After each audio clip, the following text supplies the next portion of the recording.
March 2014. Exactly 10 years ago now, something happened.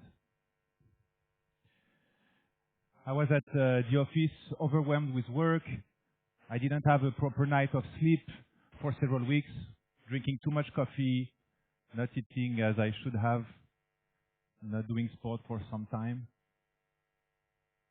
And suddenly, whereas I'm always full of energy at work and ambitious, I feel like my energy level drops dramatically.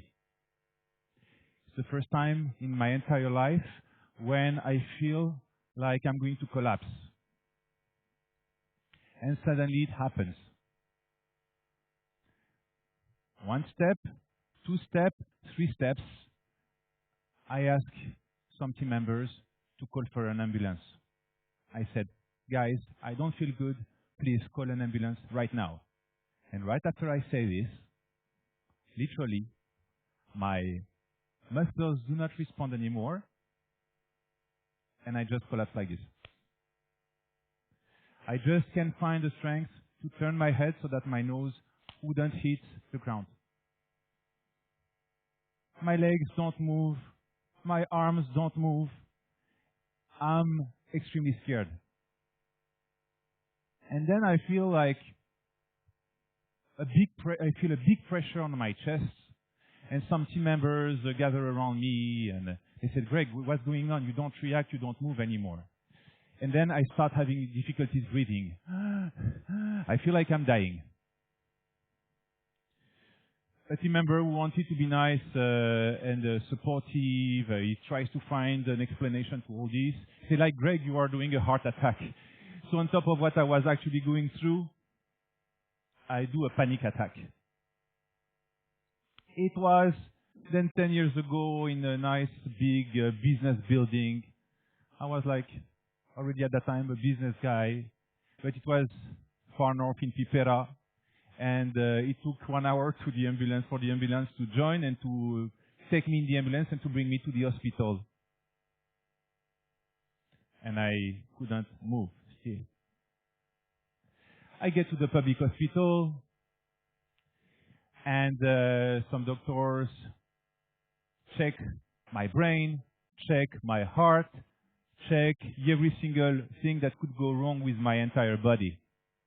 And after a full day of exams, of medical exams, they said, sir, you are perfectly healthy.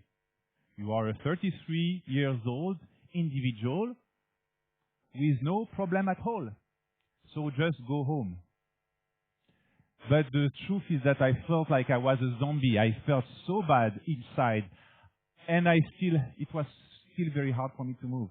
So I said, I'm going to go to the private hospital and maybe they will understand what I have. I get to this private hospital and I meet with a very smart doctor. I explain the story of my day and he says one thing. He asks me one question. And by just hearing this question, I know exactly what it is about and I have the answer to what happens to me.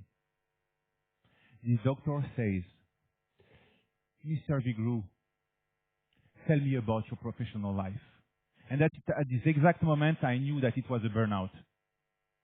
Why? Because I heard about burnout in the news from some people, but it was definitely a burnout.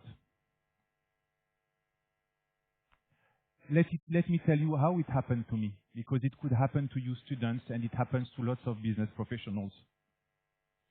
Simply, I was pushing my limits way too hard. I was working too much, putting too much pressure on myself.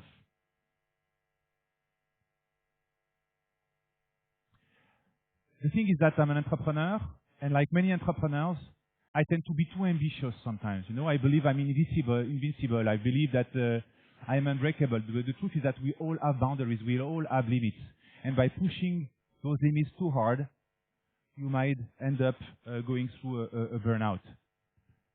At that time, I was, only focused on not on my health, mental health or physical health. I was just thinking about growing my companies, reaching the revenue targets, reaching the profitability targets. But I forgot the most important thing, and the most important thing was, of course, myself. And by extension, it was myself, but also my family that was suffering. You know, for entrepreneurs, sometimes it's challenging. You know, I tend to say from time to time, entrepreneurship is like a walk in the park, Jurassic Park, because it's sometimes a kind of jungle. This word burnout is very interesting because it comes from a metaphor. A burnout is a failure of electrical device or component through overheating. You get the picture, right? And after my burnout, which it took me 6 months to recover. 6 months is a very long period of time.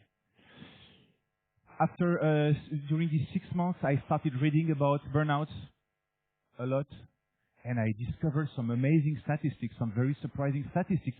77% of people experience burnout at least once in their life, according to a recent research from Deloitte.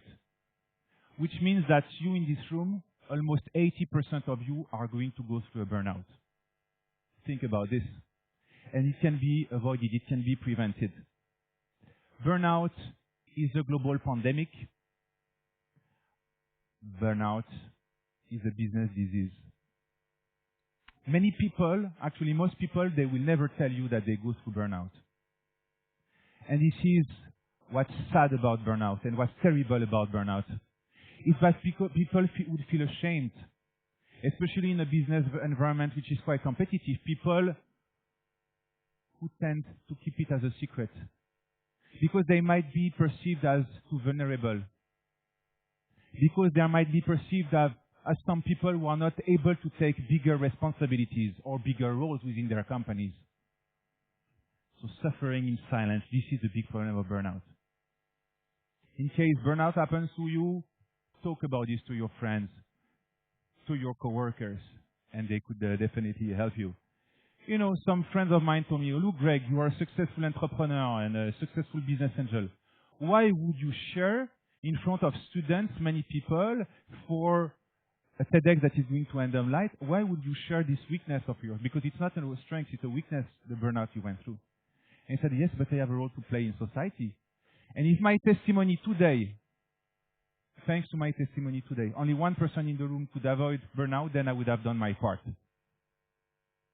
This is the way I see it. The question mark very often from people who know about my burnout is, how did you recover? Well, 6 months of recovery, as I told you. What did I do? It might sound very silly, but going to a park, in the forest, looking at the trees, breathing some good air, not being on my phone, on social media all the time, because this is also not good. It's in some extent it's not good. Drinking less coffee. I drink only one regular coffee in the morning, and then all day it's decaf. Stupid things like this. I'm doing sports every day. I don't do meetings in meeting Zooms. I used to do like some days I had 10 meetings in one day. Now I have less meetings, and most importantly, I do walking meetings. I recommend it to you, students. Instead of being in a cold room with white walls, I say, like, you know what? If it's a coworker, a client, a partner, whatever, a provider, let's go and have a walking meeting. We go in a nice park, and while we talk business, while we do business, we just walk. Fresh air. With fresh air comes fresh ideas. It's good for the body. It's good for the mind.